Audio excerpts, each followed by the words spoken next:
শুভ সকাল, কেমন আছেন আপনারা? প্রতি সপ্তাহের মতো এবারের বাজারটিও ভিডিও করলাম এবং ঘুরে দেখবো সব কিছু, আপনারাও থাকবেন সাথে। আপনি কিভাবে দিবেন ভাই? একটু গরম করে মাছের সামিজ আছে না, এই যে এরকম অল্প করে সারবেন, চুলার দলে গরম। আর দাউদ একজিমা চুলকানি এগুলো ঠান্ডা, অ্যালার্জি যা আছে এগুলো ঠান্ডা বাবা। এই যে এরকম হাড্ডি ফাঁক হয়ে গেছে বাজার, অনেক টাকা নষ্ট করছে।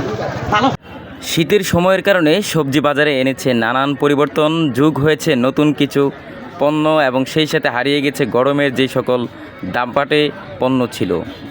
যদি নিরাপত্তার কথা বলি তাহলে দেখেন মোটামুটি এখানে নিরাপত্তায় কিন্তু ভরপুর, কোনো প্রকার ঝামেলা সৃষ্টি হবে বলে আশা করা যায় না আর কি, আমরা আশা করি না। তবে অনাকাঙ্ক্ষিতভাবে যদি কোনো ঘটনা ঘটে তার জন্য রয়েছে নানা রকম ব্যবস্থা। নিরাপত্তার জন্য অগ্রজ ভূমিকা পালন করছে বিজিবি জোন, যেটা শুরু থেকেই এই পর্যন্ত এখনও করে আসছে এবং ভবিষ্যতেও থাকবে বলে আশা করা যাচ্ছে। প্রিয় দর্শক, এই হচ্ছে গরুর বাজার, যেটি গতবারের তুলনায় এবারে গরুর সংখ্যা কিন্তু বেশি দেখা যাচ্ছে। আর তাছাড়া আমি যে ভিডিওটি করেছি সেটা কিন্তু একেবারেই সকালে, শীতের সকাল তো মানেই হচ্ছে মানুষের একটু হাড়মুড় ভাঙা একটু সময় নেয়, যার জন্য হয়তো বা এখনও জমে ওঠেনি, তবে যেইটুকুই জমেছে তাও কম কিসে।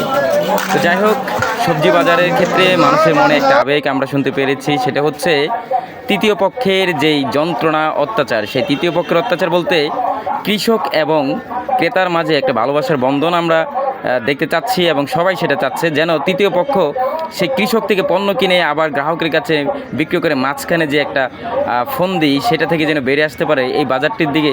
আর সংশ্লিষ্ট কর্তৃপক্ষ যদি এখানে একটু দৃষ্টিপাত করেন, আশা করি যে মানুষ আরও শখের বশত আরও দূর দূরান্ত থেকে মানুষ এখানে আসবেন। তবে সবচেয়ে বেশি বিরক্ত হচ্ছেন কিন্তু তৃতীয় পক্ষের নিকট, যারা পণ্যগুলোকে কৃষক থেকে সহজে নিয়ে ফেলেন এবং অনেকটা বাড়তি দামে তারা কিন্তু গ্রাহকদের নিকট বিক্রি করে থাকেন, যার জন্য মানুষ একটু বিরক্ততা বোধ করছে। সেই জায়গা থেকে যদি ফিরে আসা যায় তাহলে আরও উন্নত করা যাবে।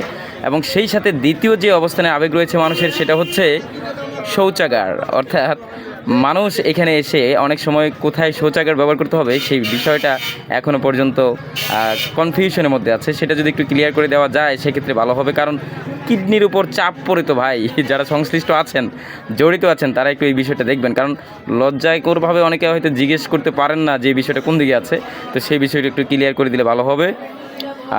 তারপরে এখন দেখেন শীতে অনুযায়ী কিছু শীতের পণ্য দিয়েছে উকি, আর গরমের কিছু পণ্য দিয়েছে ফাঁকি। ফাঁকিদের মধ্যে আছে যেমন কোল্ড ড্রিঙ্কস, যেটা গরমের জন্য খুব প্রয়োজনীয় একটা পণ্য ছিল, ঠান্ডার মধ্যে গরমের মধ্যে ঠান্ডা একটা জিনিস ছিল তখন। তাছাড়া ছিল চিড়া, দই, এই সমস্ত কিন্তু এখন আউট। আর প্রবেশ করছে শীতের সেই প্রয়োজনীয় পোশাক আশাক, এবং এর দোকানপাটও কিন্তু এই বাজারে সবচেয়ে বেশি দেখা যাচ্ছে, যেটি গত বাজারেও এত ছিল না, এই বাজারে বেশি হয়েছে। সব মিলিয়ে শীতের পোশাকের প্রতি মানুষের আকর্ষণ বেশি।